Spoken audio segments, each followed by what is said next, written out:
Lumaki si Princess sa isang pamilyang labis ng pagmamahal sa kanya. Siya lamang ang anak ni na Martin at Elvira, kaya't ang buong atensyon at pagmamahal ng mag-asawa ay nakatuon sa kanya. Bata pa lang si Princess ay ramdam na ramdam niya kung gaano siya pinapahalagahan ng kanyang pamilya. Hindi mayaman ang kanilang pamilya, ngunit ginawa ng kanyang mga magulang ang lahat upang maibigay sa kanya ang isang masayang buhay. Isang hapon habang nasa hardin si Princess, nilalagay niya ang maliliit na bulaklak na napitas niya mula sa kanilang bakuran sa isang garapon. Masaya siyang kumakanta habang ang malamig na hangin ay hinahaplos ang kanyang buhok. Napansin siya ng kanyang ina, kaya't lumapit ito dala ang isang tray na merienda. "Princess anak, tingnan mo tong ginawa kong biskwit. Tikman mo at sabihin mo nga kung masarap," sabi ni Elvira habang inilalapag ang tray sa maliit na mesa malapit kay Princess. Napangiti si Princess at sumubo ng isang biskwit.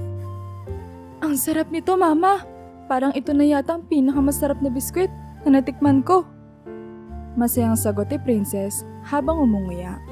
Natatawang hinaplos ni Elvira ang ulo ng anak. "Napakalambing mo talaga. Ganyan ka palagi. Kahit anong gawin ko, parang espesyal agad sa'yo." Kasi naman, lahat ng ginagawa mo espesyal, Mama. Kaya nga minsan iniisip ko, paano kung may kapatid ako? Baka hindi na ako lagi makakain ng ganito kasarap. Kasi hahatiin mo na yung oras mo para sa amin, sabi ni Princess na may bahid ng biro sa tono. Umupo si Elvira sa tabi ni Princess at hinawakan ang kamay nito. "Anak, kahit mag-isa ka lang, gusto kong malaman mo na hindi ka kailanman nagkulang sa amin ng papa mo. Lahat ng pagmamahal namin, nasa iyo. Ikaw ang nag-iisang prinsesa namin at hinding-hindi magbabago yan." Niyakap ni Princess ang ina. "Salamat, Mama. Alam kong mahal na mahal niyo ako. At sobra akong nagpapasalamat kasi kayo ang pamilya ko." Habang nag-uusap ang mag-ina, dumating si Martin mula sa bukid. May dalang basket ng mga prutas. Nakita niya ang dalawa at ngumiti. "Mukhang masaya kayo dyan ha. Ano bang pinag-uusapan niyo?" Tumakbo si Princess papunta sa kanyang ama at niyakap ito ng mahigpit. "Papa, sabi ni Mama, kahit daw mag-isa lang ako, sapat na raw ako sa inyo. Totoo po ba yon?" Tumawa si Martin at binuhat ang anak. "Siyempre naman anak, hindi ba't ikaw na ang pinakamagandang biyaya na natanggap namin? Hindi kami naghahangad ng iba dahil ikaw lang sapat na." Napangiti si Princess at sumandal sa balikat ng kanyang ama. Sa mga ganitong sandali, nararamdaman niya kung gaano siya kamahal ng kanyang pamilya. Bagamat minsan ay naiisip niya kung paano kaya ang may kapatid. Alam niyang hindi siya nagkukulang. Ang bawat araw sa piling ni na Martin at Elvira ay puno ng pagmamahal, kasiyahan at mga simpleng alaala na kanyang babaunin sa paglaki. Sa pagpasok ni Princess sa high school, unti-unting nabuo sa kanya ang konsepto ng puppy love. Masaya siya mag-aral at maraming kaibigan. Ngunit ang lahat ng iyon ay tila nagkaroon ng kulay nang mapansin niya si Carlo. Ang matangkad, maaliwalas ang ngiti at palagi magalang na kaklase. Hindi niya alam kung bakit, ngunit tuwing napapalapit ito sa kanya ay parang tumitigil ang oras. Nararamdaman niyang umiinit ang kanyang pisngi at tila nabubura lahat ng nasa paligid kapag nagsisimula magsalita si Carlo.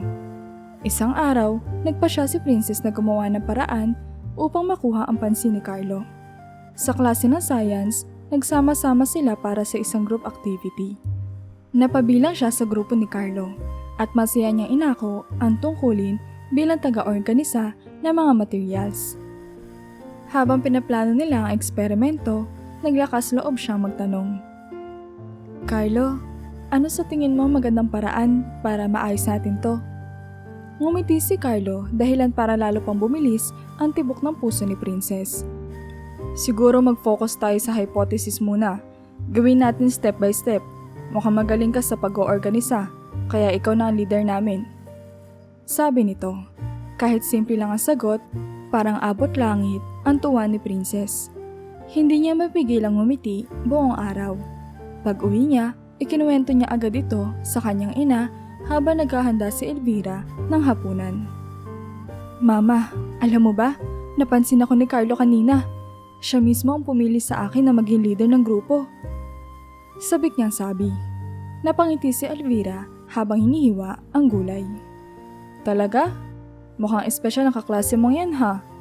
Pero tandaan mo anak, maganda yun na appreciate ka. Pero wag mo masyadong gawing sentro ang buhay mo sa ibang tao. Mas maganda kung makita niya ang ganda mo dahil naging totoo ka sa sarili mo. Oo naman mama, pero ang bait niya talaga at ang gwapo pa. Dagdag ni Princess na tila kinikilig habang pinipitas ang mga dahon ng malunggay. Lumipas ang ilang linggo at patuloy na umaasa si Princess na magkalapit sila ni Carlo. Ngunit isang araw, habang naglalakad siya papunta sa kantin, narinig niya si Carlo na nagkukwento sa kanyang kaibigan. Alam mo pre, crush ko talaga si Marian. Ang cute niya kapag naglalaro siya sa PE. Sabi nito, sabay ngiti. Nanlumo si Princess sa narinig. Pakiramdam niya, nag-crush ang mundo niya. Umiwas siya sa mga mata ni Carlo at mabilis na dumiretso sa kabilang direksyon. Buong araw, hindi na siya makapag-concentrate sa klase. Hindi niya rin alam kung paano tatanggapin ang katotohanang hindi siya napupusuan ng lalaking hinahangaan niya. Pag uwi niya sa bahay, diretso siyang pumasok sa kwarto. Napansin ni Elvira na hindi siya karaniwang masigla. Agad itong kumatok sa pinto. Anak, okay ka lang ba? Parang ang tahimik mo ngayon. Binuksan ni Princess ang pinto at doon bumuhos ang kanyang luha. Mama, ang sakit pala kapag umaasa ka. Hindi naman ako pansin ni Carlo. May gusto siya sa iba. Hinila siya ni Elvira papunta sa kama at niyakap ng mahigpit. Anak, natural lang na masaktan. Ang unang pag-ibig kadalasan hindi naman agad nagtatagumpay. Pero hindi ibig sabihin ito na hindi ka karapat-dapat mahalin. Isa lang ibig sabihin nito, hindi pa dumarating ang tamang tao para sa'yo. Pero mama, anong gagawin ko? Parang ang hirap tanggapin. Sagot ni Princess habang humihikbi. Hinaplos ni Elvira ang buhok niya.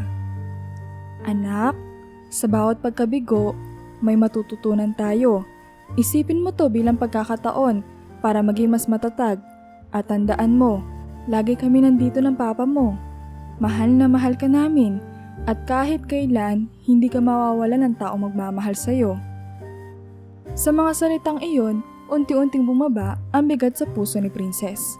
Alam niya masakit pa rin, ngunit naramdaman niya ang init ng pagmamahal ng kanyang pamilya na tila nagsisilbing balabal sa malamig na gabing iyon.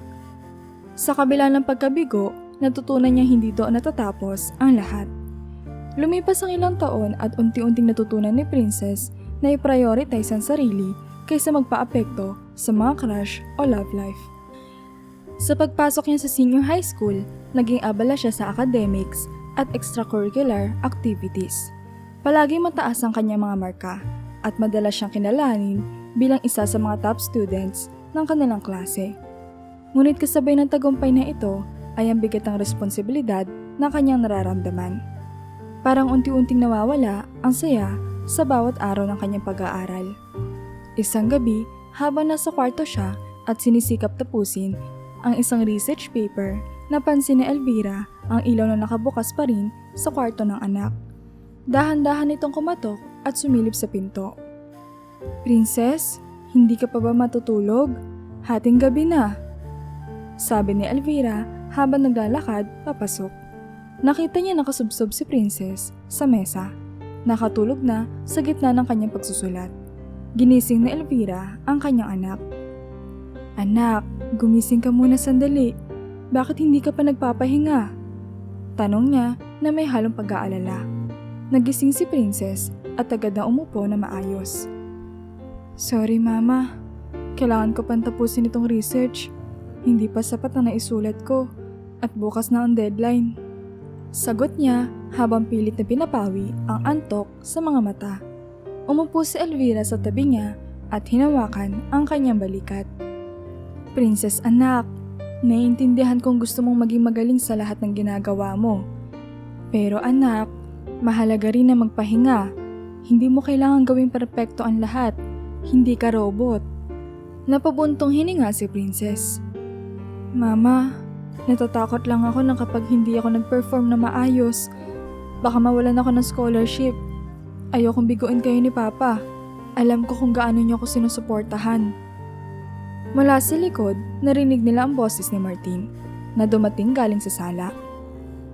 Princess, kailan ba namin sinabi na ang pagmamahal namin sa'yo ay nakadepende sa grades mo? Dahan-dahan siyang lumapit at tumabi rin sa kanila.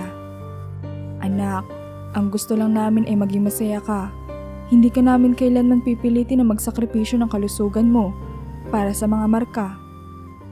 Pinunasan ni Elvira ang luha na nagsisimula ng pumatak sa mga mata ni Princess. Alam mo, Princess, minsan ang tagumpay ay hindi nasusukat sa dami ng achievements.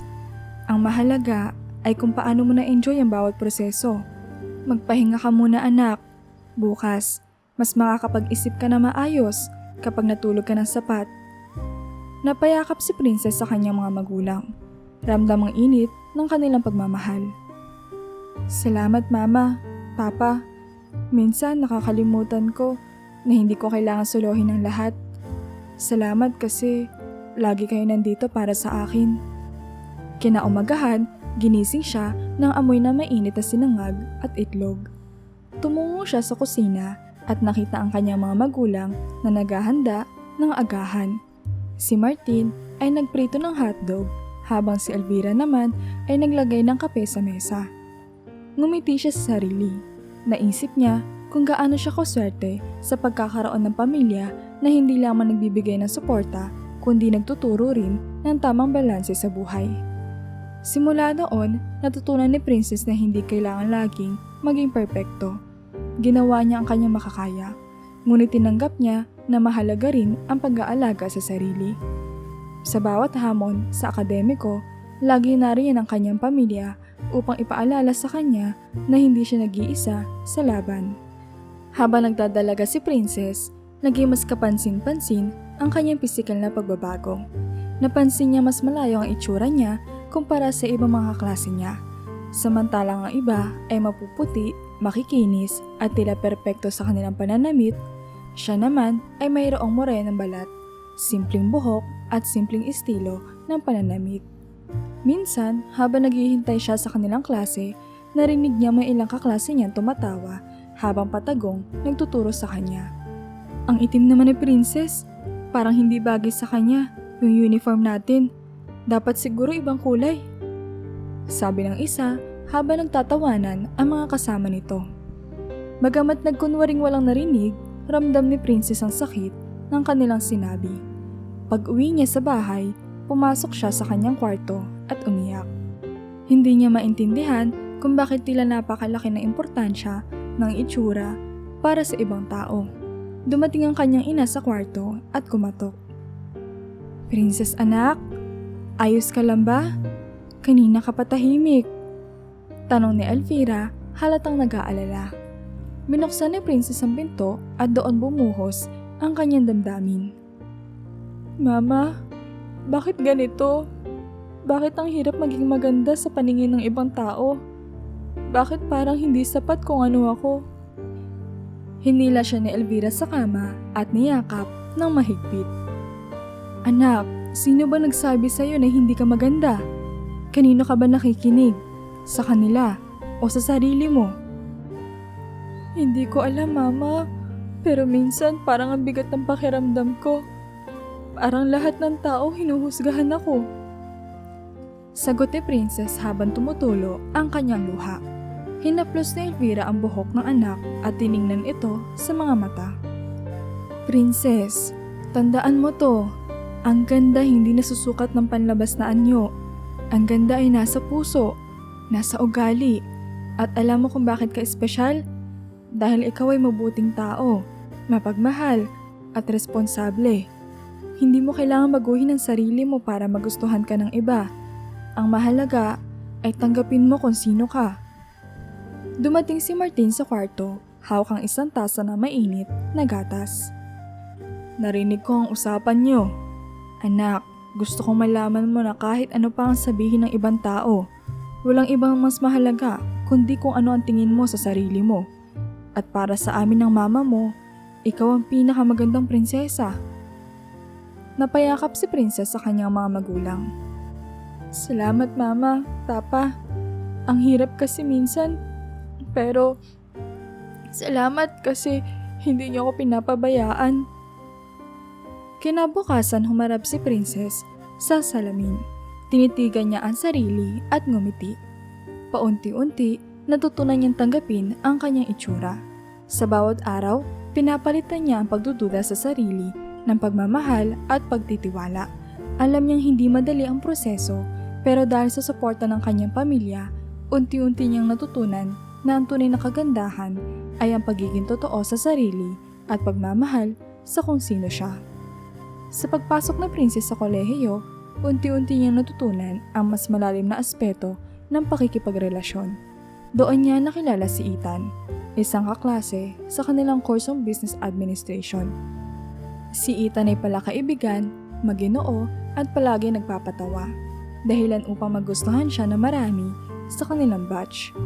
Hindi niya inasahan na si Ethan mismo ang unang magpapakita ng interes sa kanya. Princess, ang tahimik mo lagi sa klase. Pero alam mo bang ang galing mo pala mag-present? Ang bilis mo mag-isip. Sabi ni Ethan isang araw matapos ang kanilang group activity. Napangiti si Princess. Talaga? Salamat Ethan. Siguro kasi mas komportable ako magtrabaho kaysa magsalita ng marami. Mula noon, naging magkalapit sila. Palagi siyang sinasamahan ni Ethan sa lunch at minsan ay hinahatid pa siya sa bahay pagkatapos ng klase. Unti-unting nahulog ang loob ni Princess kay Ethan at makalipas ang ilang buwan, naging sila. Sa simula, masaya ang relasyon nila. Ramdam ni Princess ang kasiyahan sa bawat araw na magkasama sila. Ngunit makalipas ang ilang buwan, napansin niyang unti-unting nagbago si Ethan. Madalas itong abala, laging late ko makipagkita at minsan ay hindi na sumasagot sa kanyang mga mensahe. Isang araw habang naglalakad siya sa campus, nakita niya si Ethan na nakikipag-usap sa isang babae sa ilalim ng puno. Hindi lang ito basta usapan. May halong lambing ang kilos nila. Masakit man, naglakad siya papalapit at tinanong si Ethan. Ethan, ano to? Tanong niya, pilit na pinipigilan ang luha. Halata ang kulat sa mukha ni Ethan. Princess, hindi ganito ang iniisip mo. Kaibigan ko lang siya. Ngunit nakita ni Princess ang mga mata ng babae at hindi niya mapigilang magduda. Umalis siya nang hindi nakikinig sa mga paliwanag ni Ethan. Ilang araw ang lumipas at kinumpirma niyang totoo ang kanyang hinala. May ibang babae si Ethan. Parang gumuho ang mundo niya. Pag-uwi niya, diretso siyang pumasok sa kanyang kwarto. Naramdaman ni Elvira na may mali. Kaya agad siyang pumanhik upang kamustahin ang kanyang anak. Pagbukas niya ng pinto, nakita niya umiiyak si Princess habang yakap ang unan. Anak, ano nangyari? Tanong ni Elvira habang naupo sa tabi niya. Mama, niloko ako ni Ethan. Akala ko siya na. Akala ko siya yung taong magmamahal sa akin ng buo. Ang sakit, Mama. Parang hindi ko alam kung paano magtitiwala ulit. Sagot ni Princess, humihikbi habang nagsasalita. Hinawakan ni Elvira ang kamay niya at niyakap siya ng mahigpit. Anak, ang sakit na nararamdaman mo ngayon ay hindi magtatagal. Minsan may mga taong darating sa buhay natin para mag-iwan ng aral, hindi para manatili. Ang mahalaga, hindi mo hinayaan na manatili sa'yo ang taong hindi karapat-dapat sa pagmamahal mo. Pumasok si Martin sa kwarto, hawak ang isang tasa ng tsaa. Anak, natatandaan mo ba nung bata ka? Kapag nadadapa ka habang naglalaro, lagi kitang sinasabihan na tumayo ka ulit. Ganyan din ang buhay. Hindi lahat ng tao ay tunay na magpapahalaga sa'yo. Pero hindi ibig sabihin ito na wala nang magmamahal sa'yo ng buo. Darating ang tamang tao. Napayakap si Princess sa kanyang mga magulang. Salamat talaga sa inyo, Ma. Pa, hindi ko alam kung paano ako makakabangon kung wala kayo. Sa mga sumunod na araw, unti-unting bumangon si Princess mula sa sakit. Tinanggap niya na minsan ang mga pagkabigo ay bahagi ng proseso ng pagkatuto. Ang pagmamahal at suporta ng kanyang pamilya ang nagbigay sa kanya ng lakas upang magpatuloy. Natutunan niya mahalin muli ang sarili at nagdesisyong huwag magmadali sa pagmamahal. Ang tamang tao ay darating sa tamang panahon. Habang nasa huling taon na si Princess sa kolehiyo, dumating ang panahon kung kailan kailangan magpasya kung anong landas ang tatahakin niya pagkatapos ng kanyang pag-aaral. Ang kanyang kurso ay Business Administration, ngunit hindi pa siya sigurado kung gusto niya bang ituloy ang negosyo o maghanap ng trabaho. Nararamdaman niya ang bigat ng desisyon, lalo na't gusto niyang suklian ang lahat ng sakripisyo ng kanyang mga magulang. Isang gabi habang nakaupo siya sa sala at binabasa ang mga application forms para sa iba't ibang kumpanya, tahimik siya nakatitig sa papel. Napansin ni Martin na tila malalim ang iniisip niya, kaya't lumapit ito mula sa kusina. "Princess, kanina ka pa tahimik. Anong iniisip mo?" Tanong niya habang naupo sa tabi ng anak. Napatingin si Princess sa kanya at malalim na bumuntong hininga. "Papa, hindi ko alam kung anong gagawin ko pagkatapos ng graduation. Parang ang daming expectations mula sa mga tao. Gusto ko magnegosyo tulad ng dati mong pinapangarap para sa akin, pero natatakot ako mabigo. Gusto ko rin magtrabaho sa corporate world para makatulong agad sa inyo ni Mama. Pero parang hindi ko alam kung saan ako magsisimula." Hinaplos ni Martin ang balikat niya at ngumiti. "Alam mo anak, minsan ang mga plano natin sa buhay hindi laging diretso. May mga liko, may mga hadlang. Pero ang mahalaga, sinusubukan natin. Hindi mo kailangang magmadali. Ano ba ang gusto mo? Ang totoong gusto mo. Hindi dahil sa iniisip mo kung anong gusto namin ng mama mo." Napaisip si Princess. "Gusto ko pong magnegosyo, Papa. Pero parang masyado akong bata. Natatakot ako magkamali." Pumasok si Elvira sa sala, dala ang tasa ng gatas para kay Princess. "Anak, walang tao ang hindi natatakot sa simula. Pero ang takot, natural lang yan. Diyan mo malalaman kung gaano kahalaga ang desisyon na gagawin mo. Huwag mong isipin na kailangan mo maging perpekto agad. Nandito kami ng papa mo para suportahan ka, kahit ano pa ang piliin mo." Napaluha si Princess sa mga sinabi ng kanyang mga magulang. "Paano kung mabigo ako, Mama? Paano kung hindi ako magtagumpay?" Ngumiti si Martin at hinawakan ang kamay ng anak. "Anak, hindi sukatan ng tagumpay ang pagkakabigo. Ang tunay na tagumpay ay ang pagtayo mo ulit pagkatapos mabigo. Kung may matututunan ka mula sa pagkakamali, mas lalong tatatag ang loob mo." Tumango si Elvira. "At kahit ano pa ang mangyari, hindi ka nag-iisa. Nandito kami lagi para alalayan ka. Kahit ilang beses ka pang mabigo, ikaw pa rin ang pinakamalaking tagumpay namin." Napayakap si Princess sa kanyang mga magulang. "Salamat, Ma, Pa. Ang laki ng takot ko pero dahil nandyan kayo parang kaya ko na rin. Susubukan ko po." Simula noon, unti-unti niya nilinaw ang direksyon ng kanyang buhay. Matapos ang graduation, nagsimula siya ng isang maliit na online business. Sinubukan niya mga simpleng produkto na kayang gawin kahit nasa bahay. Sa bawat hamon na hinaharap niya, naroon ng kanyang mga magulang, nagbigay ng suporta at payo. Hindi naging madali ang lahat, ngunit dahil sa pagmamahal ng kanyang pamilya, natutunan niya magtiwala sa sarili at harapin ang buhay na may tapang. Habang abala si Princess sa pagpapalago ng kanyang maliit na negosyo, nakatanggap siya ng paanyaya mula sa isang kaibigan na dumalo sa isang malaking trade expo sa kanilang lungsod. Inirekomenda ng kaibigan na sumali siya upang makahanap ng mas murang supplier para sa kanyang packaging materials, bagay na matagal na niyang hinahanap. Bagamat may alinlangan sa una, nagdesisyon si Princess na pumunta dahil malaking tulong ito sa kanyang negosyo.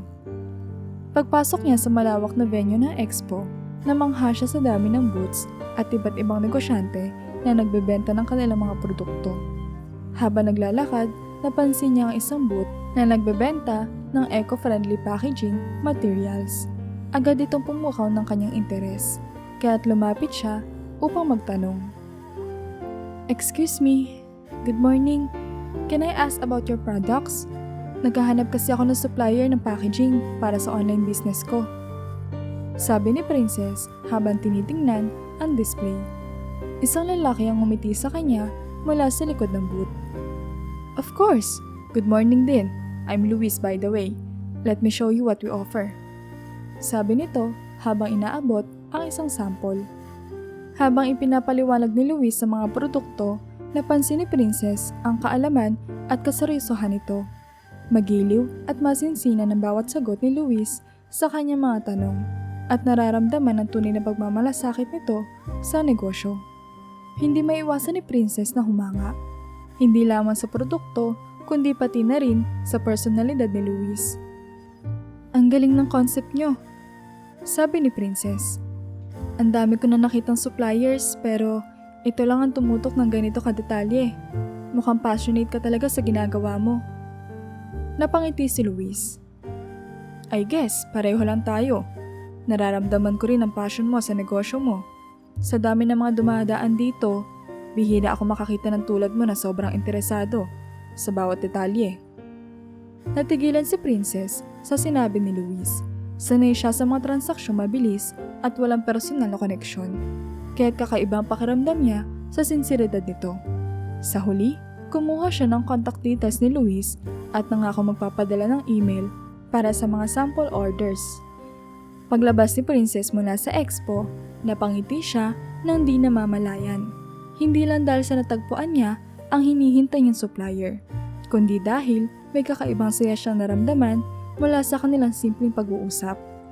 Hindi niya pa alam kung ano iyon, pero sa puso niya, alam niya ang araw na iyon ay magsisilbing simula ng isang bagong kabanata sa kanyang buhay. Matapos ang trade expo, nagsimula na mag-email sina Princess at Luis tungkol sa mga detalye ng kanilang transaksyon.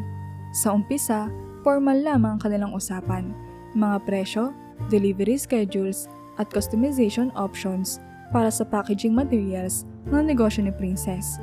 Ngunit habang tumatagal, napansin ni Princess na tila may kakaibang init sa bawat mensahe ni Luis. Isang araw, matapos magpadala ni Princess ng confirmation order, nag-reply si Luis na tila mas personal kaysa dati. "By the way, Princess, ang galing ng branding mo sa business mo. Napansin ko yung effort mo sa details. It's inspiring to see someone so dedicated." Napangiti si Princess habang binabasa ito. Hindi niya inasahan na mapapansin ni Luis ang maliliit na negosyo niya, lalo na't palaging abala ang karamihan ng mga supplier sa volume at kita. Agad siyang nag-reply. "Thank you, Luis. It means a lot. Actually, I'm still learning as I go. Mahirap pero fulfilling." Mula roon, nagsimula na maging casual ang usapan nila. Hanggang isang araw, nag-offer si Luis na magkita sila muli para pag-usapan hindi lamang ang produkto kundi pati na rin ang mga plano ni Princess para sa kanyang negosyo. "May coffee shop malapit sa area mo," sabi ni Luis sa isa sa mga email nila. "Baka gusto mo magkape tayo habang tinutulungan kita magplano ng logistics. Libre ko." Nagdalawang isip si Princess sa una, pero naisip niyang magandang pagkakataon ito hindi lamang para makakuha ng insights, kundi para makilala rin si Luis ng mas mabuti. Sa huli, pumayag siya.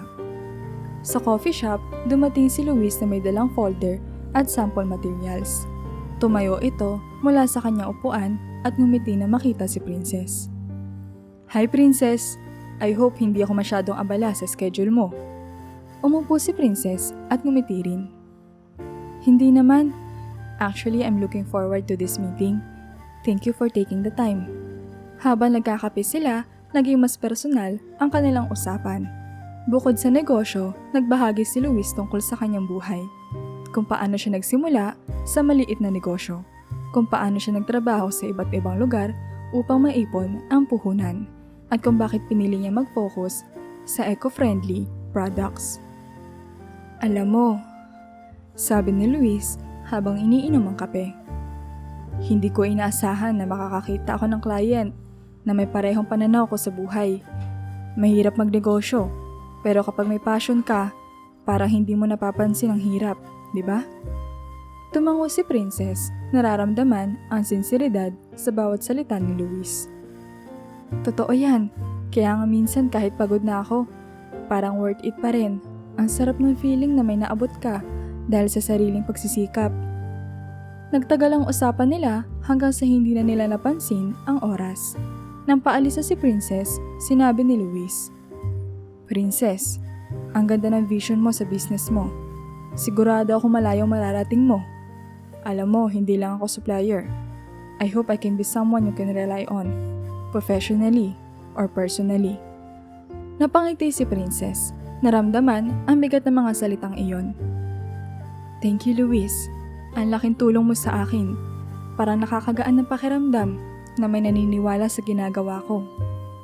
Pag-uwi ni Princess, napansin niyang masaya siya, higit pa sa dati. Hindi lang dahil marami siyang natutunan sa usapan nila, kundi dahil may kakaibang connection siya kay Luis na hindi pa niya maipaliwanag. Sa mga sumunod na araw, nagpatuloy ang komunikasyon nila. Hindi na lamang tungkol sa negosyo, kundi pati na rin sa mga pangarap, buhay, at maliliit na bagay na nagdudulot ng saya sa bawat araw nila. Unti-unti, nararamdaman ni Princess na nahuhulog na ang loob niya kay Luis. Lumipas ang 2 taon simula na makilala ni Princess, si Luis, ang kanilang relasyon na nagsimula bilang profesional na koneksyon ay naging pundasyon ng isang malalim na pagmamahalan. Sa bawat araw na magkasama sila, natutunan nilang suportahan ang isa't isa sa kanilang mga pangarap. Si Princess sa paglago ng kanyang negosyo at si Luis sa pagpapalawak ng kanyang mga eco-friendly products sa mas malawak na merkado. Isang araw nagyaya si Luis kay Princess na mag-dinner. Hindi na bago sa kanila ang ganitong mga pagkakataon. Ngunit napansin ni Princess na tila mas espesyal ang gabi. Pagdating nila sa isang garden restaurant, nakita niya may kakaibang setup ang lugar. May mga kumikislap na ilaw sa paligid, mga bulaklak na maayos na nakaayos sa bawat sulok, at isang maliit na mesa sa gitna na tila inireserve para sa kanila. Ang ganda naman dito, Luis. Mukhang pinaghandaan mo. Sabi ni Princess habang nakangiti, ngunit hindi maitago ang pagkabog ng kanyang dibdib. Ngumiti si Luis habang inaalalayan siyang maupo. Gusto ko lang maging espesyal ang gabing ito. Para sa iyo, Princess. Habang kumakain sila, ramdam ni Princess ang tensyon sa kilos ni Luis. Para may gustong sabihin, ngunit hindi malaman kung paano sisimulan. Nais niyang tanungin kung may problema, ngunit pinigilan niya ang sarili at hinintay ang tamang pagkakataon. Pagkatapos ng dessert, tumayo si Luis mula sa kanyang upuan at lumapit sa kanya. Napansin ni Princess ang bahagyang panginginig ng kamay ni Luis habang inilalabas nito ang isang maliit na kahon mula sa bulsa. Princess. Panimulaan ni Luis habang nakaluhod sa kanyang harapan. Hindi ko alam kung paano ko ipapaliwanag kung gaano kakahalaga sa buhay ko. Simula nang makilala kita, unti-unting nagkaroon ng liwanag ang lahat ng ginagawa ko. Hindi lang ikaw ang nagbigay ng inspirasyon sa negosyo ko. Ikaw ang nagbigay ng dahilan sa bawat araw ng buhay ko. Napatakip ng kamay si Princess sa kanyang bibig, hindi makapaniwala sa nangyayari. Nagpatuloy si Luis. Ikaw ang taong nagpatunay sa akin na ang pagmamahal ay hindi lamang sa salita, kundi sa kilos, sa pagdamay, sa pag-unawa. Kaya gusto kong tanungin ka, Princess. Will you marry me? Hindi napigilan ni Princess ang luhang pumatak sa kanyang pisngi. Napakabilis ng tibok ng kanyang puso. Ngunit malinaw sa kanyang isipan ang sagot. Tumayo siya mula sa kanyang upuan at niyakap si Luis ng mahigpit. Oo, Luis. Oo. Sagot niya sabay halik sa noo nito. Sa gabing iyon, sa gitna ng maliwanag na mga ilaw at sariwang hangin ng hardin, napagtanto ni Princess na natagpuan niya ang taong hindi lamang magiging kasama sa kanya mga pangarap, kundi magiging bahagi ng kanyang buong buhay. Nagsimula ang kanilang kwento bilang magkaibigan at magkasosyo. Ngunit nagtapos ito sa isang pangako magkasama nilang haharapin ang lahat ng hamon at saya ng buhay. Abala ang lahat sa bahay ni na Princess habang papalapit ang araw ng kasal. Ramdam ang kasiyahan at pananabik sa buong paligid. Si Elvira ay halos hindi mapakali sa pag-aayos ng listahan ng mga bisita. Samantalang si Martin naman ay abala sa pagbuo ng dekorasyon na gawa sa kahoy. Isang simpleng personal na design na gustong idagdag ng pamilya sa kasal. Si Princess at ang kanyang mga pinsan ay nakaupo sa sala. Pinaplano ang disenyo ng wedding invitations habang nagtatawanan. "Mama, gusto ko pa itong minimalist design para mas bagay sa team namin," sabi ni Princess habang nagpapakita ng sample sa kanyang ina. "Ang ganda nga anak," sagot ni Elvira habang tinitingnan ang card. "Siguradong magugustuhan din niya ni Luis." Biglang pumasok si Luis. May daladalang ilang kahon ng samples mula sa kanilang supplier. "Ang dami niyo palang ginagawa dito," sabi niya habang binababa ang mga kahon sa mesa. Lumapit siya kay Princess at ngumiti. "Mukhang ikaw na ang pinakamasipag na bride-to-be." Nagtatawanan ng lahat. Masaya ang kwentuhan at hindi maikakaila ang excitement ng pamilya para sa nalalapit na kasal. Habang abala si Princess sa pag-aasikaso, napansin niyang tahimik lang si Martin sa isang sulok. Tila malalim ang iniisip habang may hawak na isang lumang larawan. Tumingin siya na mabuti at nakita niya ito ay larawan ng isang lalaking hindi niya kilala. Lumapit siya sa ama at naupo sa tabi nito. "Papa, ano po yung hawak niyo? Kanina ko pa napapansin na parang malalim ang iniisip niyo." Bahagyang nagulat si Martin at mabilis na itinago ang larawan sa likod niya. Wala to anak. Isa lang itong luma at walang kwentang litrato." "Hindi naman mukhang walang kwenta," sagot ni Princess, pilit nang hiningitian ang ama. "Parang importante siya sa inyo. Sino ba siya?" Ngumiti si Martin, ngunit halatang pilit. "Anak, hindi mo na kailangang alalahanin to. Mag-focus ka na lang sa kasal mo. Marami pa kayong kailangang ayusin." Bagamat hindi na kinulit ni Princess ang ama, ramdam niya ang bigat ng mga salitang binitawan nito.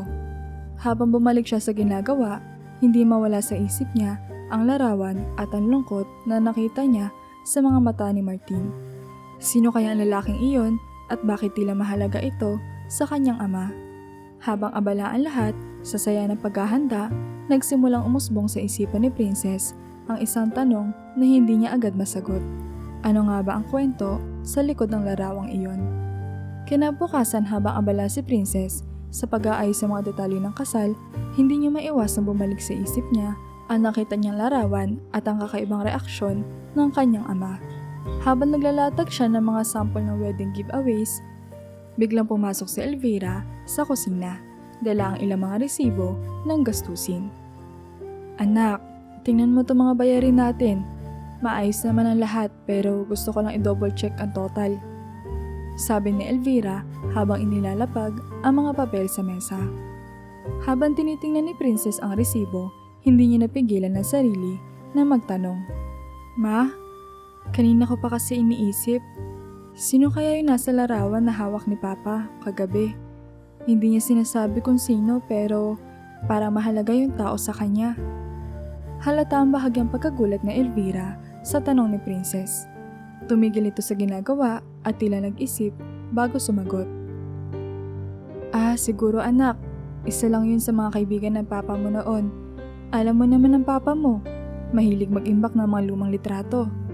Nostalgic siguro siya."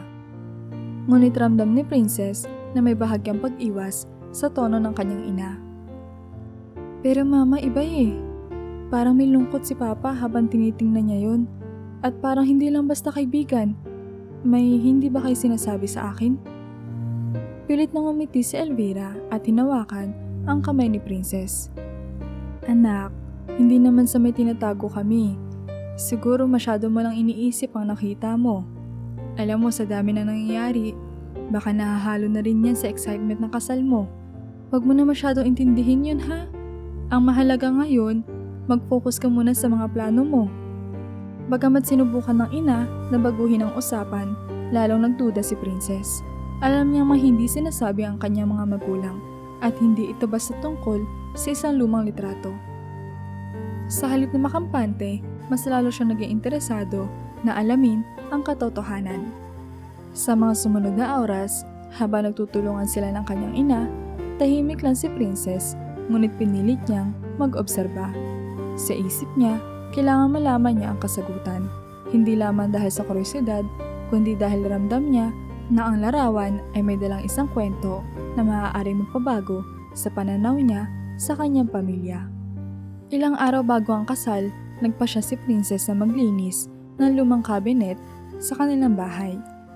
Balak niya maghanap ng mga pwedeng gamitin bilang dekorasyon para sa wedding reception. Habang binubuksan niya ang isa sa mga kahon, napansin niya ang isang kahon ng mga lumang gamit. Nandoon ang mga larawan, papeles, at iba't ibang mga alaala ng nakaraan ng kanyang mga magulang. Sa ilalim ng mga lumang papel, natagpuan niya ang larawang nakita niya noong nakaraang gabi. Hinawakan niya ito na maingat at muling tinitigan ang mukha ng lalaking naroon. Hindi niya kilala ang lalaki, ngunit may kakaibang lungkot sa kanyang mga mata na tila sumasalamin sa damdaming nakita niya kay Martin noong hawak niya ito. Dinala niya ang larawan sa kanyang kwarto at umupo sa gilid ng kama. Iniisip niya kung paano niya ito muling itatanong sa kanyang ama nang hindi ito magagalit o iiwas. Sa huli, nagpasya siyang kausapin ito muli, kahit pa nangangamba siyang baka hindi ito sagutin. Kinagabihan, lumapit siya kay Martin na nooy nag-aayos ng mga gamit sa sala. Papa, paniwala ni Princess habang hawak ang larawan. Nakita ko ulit to. Alam kong sinabi mo noon na wala itong kwenta, pero ramdam ko na mahalaga siya sa'yo. Sino ba talaga ang lalaking to? At bakit parang ayaw mong pag-usapan? Tumigil si Martin sa ginagawa at tumingin sa kanyang anak. Nakita ni Princess ang pag-aalinlangan sa mukha nito. Ngunit sa halip na umalis o umiwas, umupo ito sa tabi niya. Anak, panimula ni Martin halatang may bigat sa kanyang boses. Hindi sa ayaw kong pag-usapan yan, pero iniisip ko kung tama bang malaman mo to ngayon, lalo na't malapit na ang kasal mo. Ayokong guluhin ang isipan mo. Hindi mo naman ako ginugulo, Papa. Sagot ni Princess. Gusto ko na malaman ng totoo. Sino siya at bakit tila mahalaga siya sa'yo? Malalim na huminga si Martin bago magsimula. Ang lalaking nasa larawan. Siya ang kapatid kong si Daniel. Tito mo siya. Napatigil si Princess sa narinig. May kapatid ka, Papa? Bakit hindi ko alam? Bakit hindi mo kailanman binanggit tungkol sa kanya? Puno ng lungkot ang mga mata ni Martin habang sumagot. Matagal na siyang wala, anak. Nang bata pa kami, napilitan siyang umalis dahil sa isang matinding alitan sa aming pamilya. Hindi naging maganda ang aming paghihiwalay at hanggang ngayon, dala ko ang bigat ng hindi namin pagkakaayos. Hanggang sa huli, hindi ko na siya nakita. Ang larawang ito ang natitira ko sa kanya. Hindi makapagsalita si Princess sa narinig. Ramdam niya ang sakit at pagsisisi ng kanyang ama at naisip niya kung gaano kahirap dalhin ang ganoong emosyon sa loob ng maraming taon. Hinawakan niya ang kamay ni Martin at nagsalita. Papa, siguro hindi ko na siya makikilala. Pero salamat at sinabi mo sa akin. Naiintindihan ko na kung bakit ganito kahalaga ang larawang ito sa iyo. Sa gabing iyon, nadagdagan ang pagmamahal ni Princess sa kanyang ama. Naisip niya kung gaano kahalaga ang mga taong mahalaga sa buhay natin at kung paano ang mga alaala na nakaraan ay patuloy na nanatili sa puso ng bawat isa. Bagamat hindi malinaw kung anong susunod na gagawin ni Martin, alam ni Princess na handa siyang maging sandigan ng kanyang ama, lalo na sa mga emosyonal na bahagi ng kanyang buhay. Sa araw ng kasal, puno ng kasiyahan at pag-asa ang paligid. Ang hardin na napuno ng magagarang dekorasyon ay nagniningning sa ilalim ng sikat ng araw. Ang mga bisita ay nakaabang, nakangiti habang pinapanood si Princess na maglakad papunta sa altar. Hawak niya ang braso ng kanyang ama, si Martin, na halos hindi maitago ang emosyon habang inaakay ang anak. Sa dulo ng aisle, naroon si Luis, nakatingin kay Princess na tila walang ibang tao sa paligid kundi sila lamang. Ngunit habang si Princess ay papalapit na sa altar, bigla may pumasok sa venue. Isang lalaking marumi ang suot, halatang galing sa mahirap na kalagayan. Ang kanyang buhok ay magulong, ang kanyang kasuotan ay sira-sira at nakayapak siya. Agad siyang napansin ng mga bisita at ang kanilang bulungan ay naging mabilis na usapan. Sino yan? Anong ginagawa niya dito? Bakit siya pinayagang pumasok? Ngunit bago pa man may makalapit upang paalisin siya, huminto ang lalaki sa gitna ng aisle. Dahan-dahan niyang inilabas ang isang harmonika mula sa bulsa. Tumingin sa mga tao at saka sinimulan ang kanyang awitin. Walang nagawang iba ang mga tao kundi manahimik. Ang kanyang boses ay malamig ngunit puno ng emosyon. Bawat nota ay tila may dalang kwento. Ang kanta ay tungkol sa pagmamahal at pag-asa, isang bagay na tila lubos na angkop sa seremonya. Si Princess, na ngayon nasa gitna na ng aisle, ay napatigil. Hindi niya maipaliwanag, ngunit may kung anong bigat sa boses ng lalaki na tumagos sa kanyang puso. Sa gilid ng kanyang mata, napansin niya ang kanyang ama, si Martin, ay hindi makatingin ng diretso sa lalaki. Ang mukha nito ay nagbago mula sa saya patungo sa pagkagulat at tensyon. Bahagyang bumitiw si Princess mula sa kanyang ama upang tingnan ito. Papa, kilala mo ba siya? Bulong ni Princess, ngunit hindi sumagot si Martin. Sa halip, nanatili itong nakatitig sa lalaking kumakanta. Tila hindi makapaniwala sa kanyang nakikita. Ang lalaki, matapos tapusin ang kanta, ay tumingin sa paligid at yumuko bilang pasasalamat. Ang mga bisita na kanini nagtataka, ngayon ay parang naantig sa kanyang boses. Ilang saglit na katahimikan ang namayani bago may naglakas na loob na magtanong. Sino ka? Tanong ng isang bisita mula sa likod. Tumingin na lalaki sa direksyon ni Martin, saka ngumiti ng bahagya. Ako? Tanong nito, tila nag-aalangan. Ako'y isang tao lamang na napadaan, ngunit hindi ko napigilan ang sarili kong pumasok nang marinig ko may pagdiriwang dito. Napakaganda ng kasal niyo. Bagamat tila payak ang kanyang sagot, ang kanyang mga mata ay tila nagsasabing may mas malalim pa siyang dahilan para pumunta roon. Ang tensyon sa mukha ni Martin ay hindi pa rin nawawala at si Princess ay hindi makaalis sa katanungan sa kanyang isip. Habang tumatagal, nagiging malinaw na may hindi sinasabi ang lalaki at ang katahimikan ni Martin ay mas lalong nagpapaigting sa misteryo.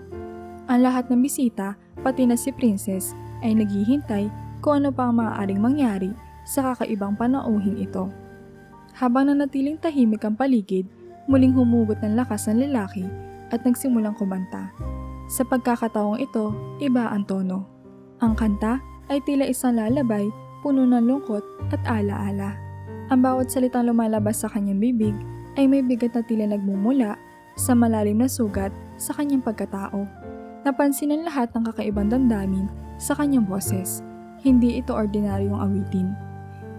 Si Martin, na mula kanina pa ay nakatulala, ay unti-unti naging alerto.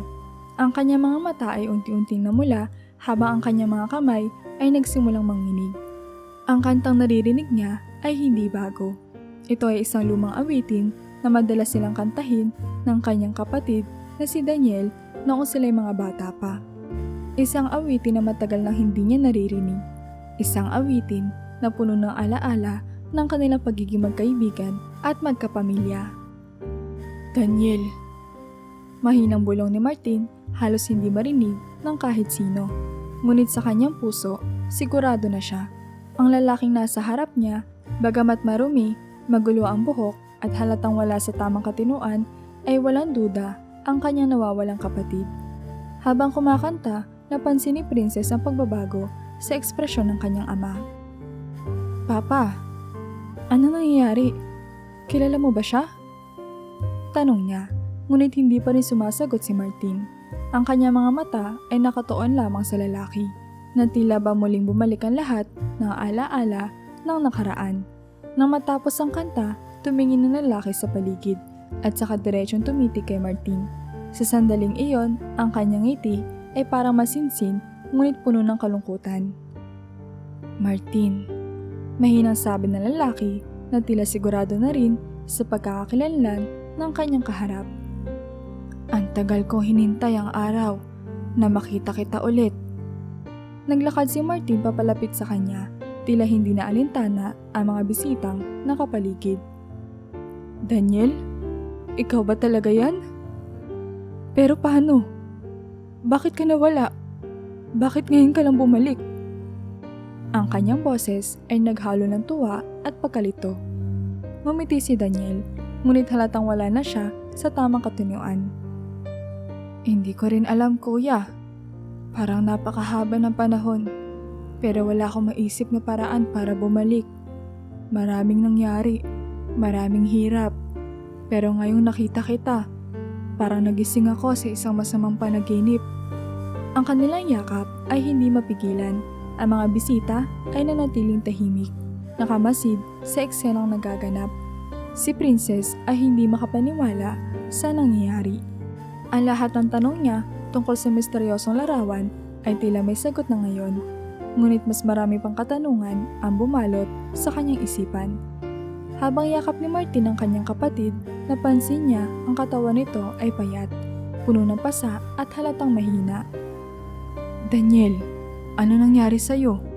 Bakit ka nagkaganyan? Tanong ni Martin, pilit na pinipigil ang luha.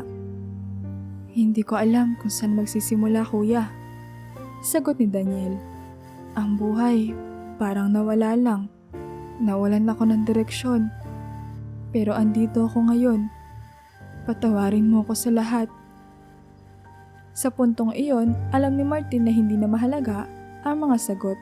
Ang mahalaga ay muling magkasama sila ng kanyang kapatid. Ngunit habang niyayakap niya si Daniel, alam din niyang may mas malalim pang sugat na kailangang paghilumin. Hindi lamang sa pagitan nila, kundi pati na rin sa pamilya na matagal na naghihintay na mabuo muli. Matapos ang kasal, habang ang mga bisita ay nagsasaya sa reception, nanatili si Daniel sa isang sulok, tahimik at tila hindi sanay sa maingay at masayang kapaligiran. Napansin ito ni Martin at agad na nalapitan ang kapatid. Sa wakas, nagkaroon sila ng pagkakataon upang mag-usap na mas maayos. Malayo sa mga matang nagtatanong. Daniel, panimula ni Martin habang inaabot ang isang baso ng tubig sa kapatid. Paano mo nalaman na may kasal ngayon? Hindi kita inanyayahan dahil hindi ko alam kung nasan ka. Umiling si Daniel, hawak pa rin ang baso at ngumiti na bahagya. Wala akong alam, kuya. Napadaan lang ako dito sa lugar na to. Gutom ako, pagod at naghahanap ng kahit anong maayos na makakain.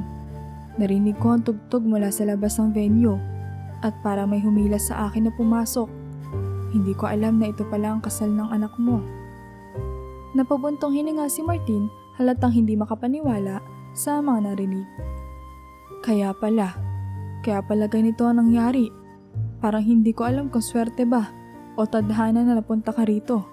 Ang tagal na kitang hinahanap, Daniel. Akala ko wala ka na. Si Daniel ay napatingin sa kanyang mga kamay, tila nahihiya. Matagal akong nawala, kuya. Ang dami kong maling nagawa. Nang umalis ako sa bahay noon, akala ko kaya kong ayusin ang buhay ko. Pero mas lalo lang ako naligaw. Napunta ako sa maling barkada.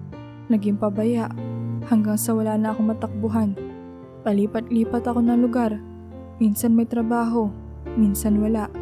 Sa totoo lang, hindi ko alam kung paano ko nalampasan ang mga taon.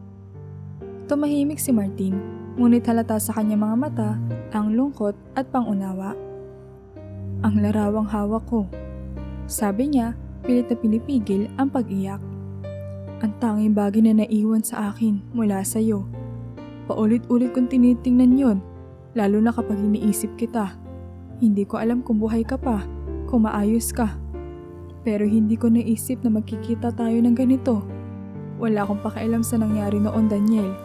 Ang mahalaga, nandito ka na. Napaluha si Daniel, ngunit pilit niya itinago ito. Pasensya na kung ganito ang itsura ko ngayon. Pasensya na kung napariwara ang buhay ko. Hindi ko ginustong iwan kayo. Pero akong gumawa ng paraan para mapalayo ako sa pamilya natin. Hinawakan ni Martin ang balikat ng kapatid. At sa puntong iyon, ramdam ang bigat ng pagsisisi at pagmamahal na matagal nang naipon. Daniel, hindi pa huli ang lahat. Alam kong hindi na natin maibabalik ang mga nawala. Pero pwede tayong magsimula ulit. Ang mahalaga, hindi na kita iiwan at hindi mo na rin kailangang mag-isa.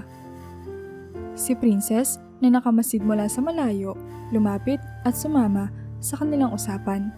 Bagamat tahimik lamang siyang nakikinig, ramdam niya ang bigat ng kwento ng kanyang tiyuhin at ang pagmamahal ng kanyang ama sa kapatid nito. Sa wakas, nahanap niya ang kasagutan sa misteryo na larawan na minsang hawak ng kanyang ama. Habang patuloy ang saya ng kasal, naging malinaw sa lahat na ang pagdating ni Daniel ay hindi planado.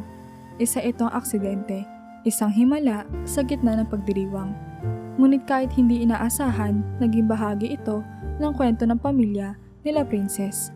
Ang muling pagkikita ni Martin at Daniel ay nagdala ng pag-asa, pagpapatawad at panibagong simula para sa kanilang lahat.